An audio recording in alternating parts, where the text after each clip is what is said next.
What is up, Comedyplex? No.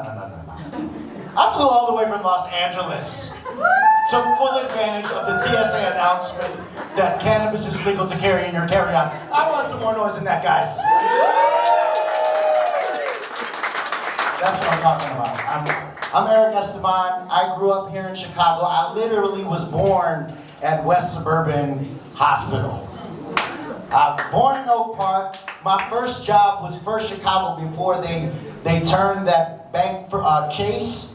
It was First Chicago, and that was literally my first job. And then one of my first headliners was here at the Comedyplex. So this is like my home, guys. I'm so happy to be at Comedyplex. Like Leah said, I have a comedy special that's called Miscellaneous Brown. Because usually when I'm around a crowd, I have to tell them that I'm Filipino because most folks think I'm just miscellaneous brown. Like I did a play where I spoke Tagalog. I was a Filipino dude. It was called The Romance of Magna Rubio here at the Victory Gardens Theater. Oh, it's only 5 Filipino dudes, and this lovely Filipina Lola, this grandmother walked up to me after the show. She said, "You're not Filipino. You're a Mexican." I'm like, "Excuse me, Lola. Fuck you, I'm Filipino. Excuse me." No, but I've always loved being here in Chicago, and part of the reason why is because I've been a VIP in Chicago the whole time I've lived here. Partially because of my parents. I have to give it up to my mom and my dad for immigrating from the Philippines here in the 70s. And my mom, she rose to fame here in Chicago. She was the director of medical services for the Chicago Board of Education. I'm saying, right? So she was basically like a super Filipino nurse. She was like on TV. She would like tell you like all the different like things you would have to like all the vaccines and shit. So she was like the anti-JFK, RFK. She was like anti-RFK. She was awesome. She was like my hero. But she worked with Michelle Obama.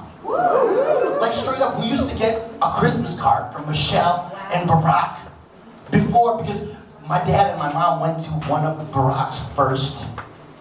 Look at our first name basis with Barack. No.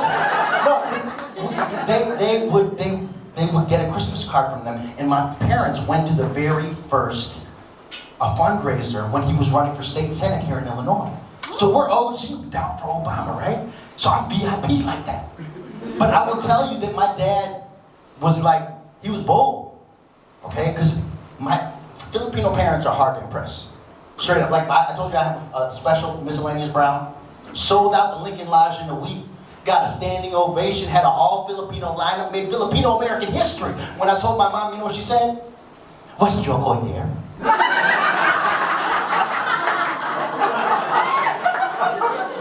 So Filipino parents are hard to impress. Barack Obama didn't even impress my dad. That first time that he was on with you know, at the fundraiser, this is exactly the first thing I go, "Oh, nice to meet you, Barack. You know what you should do? You should change your name." Because, okay, I'll tell you, in the Philippines, my name is Esteban. But here, everyone calls me Steve. You should change your name. You'll go places. But that's bold. Like, he would even keep me humble. Like back in the day, you remember when like I got Nintendo when I was 13 years old. I was so excited. I was going, Nintendo, I was the only one with the robot, the whole set. You know, I'm like 80s Superman with the Nintendo. Got it for Christmas.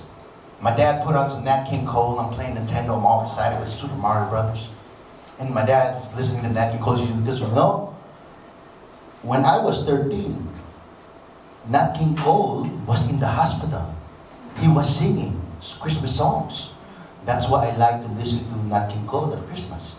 I go, "Wait, Dad, why were you in the hospital at 13 years old during Christmas?" He said, "Well, when you're in America and you're 13 years old, you get a Nintendo. But when you're in the Philippines and you're 13 years old, that is when you get circumcised. So enjoy your fucking Nintendo.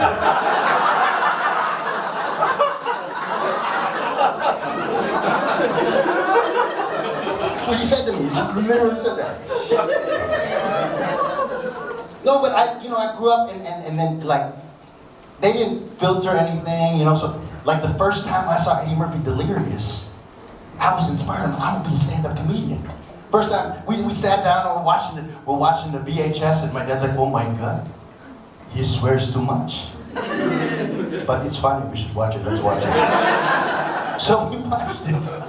And then, like, my whole, like, childhood, I walked to and from school listening to Eddie Murphy Delirious because I snuck down later at night and I recorded it on an audio cassette tape.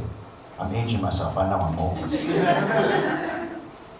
But then, as I grew up, I had the confidence, my parents, they're VIPs here in Chicago, so I got to be VIP at Crowbar. Y'all remember Crowbar? This is the Asian American Comedy Festival. Y'all remember fucking Crowbar, come on. Now I am going to give the ultimate Chicago comedy flex, not even comedy flex, ultimate Chicago sports flex. I know that not people aren't really into the NBA in this crowd from what Jerry was saying. But I know that a Chicago crowd is into the 90s Chicago Bulls, am I wrong? And the coolest thing about the 90s Chicago Bulls, when you lived here in Chicago, and you were of club age in Chicago, which I was, you could go to the club and the Bulls would be there. Like straight up. I'm gonna share with you the ultimate flex that I still flex every day to this day. Since 1996, I have flexed this shit. I partied with Dennis Rodman at Crowbar. And I'm gonna give you a little bit of my memory. I'm going to give you an impression of what Dennis Rodman looked like at Crowbar in 1996 in the VIP lounge with like 4 beautiful girls just in like halter tops dancing around him, and then me and my friend just standing there sipping drinks. But this was Dennis Rodman for like an hour and a half straight. I'm sure he was high on ecstasy. But I'm going to show you. You guys can do this new, I'm gonna try this, it's gonna be like my new viral thing. This is the Dennis Rodman dance. All right, you ready? Here we go. He would stand up against the wall like this, sunglasses.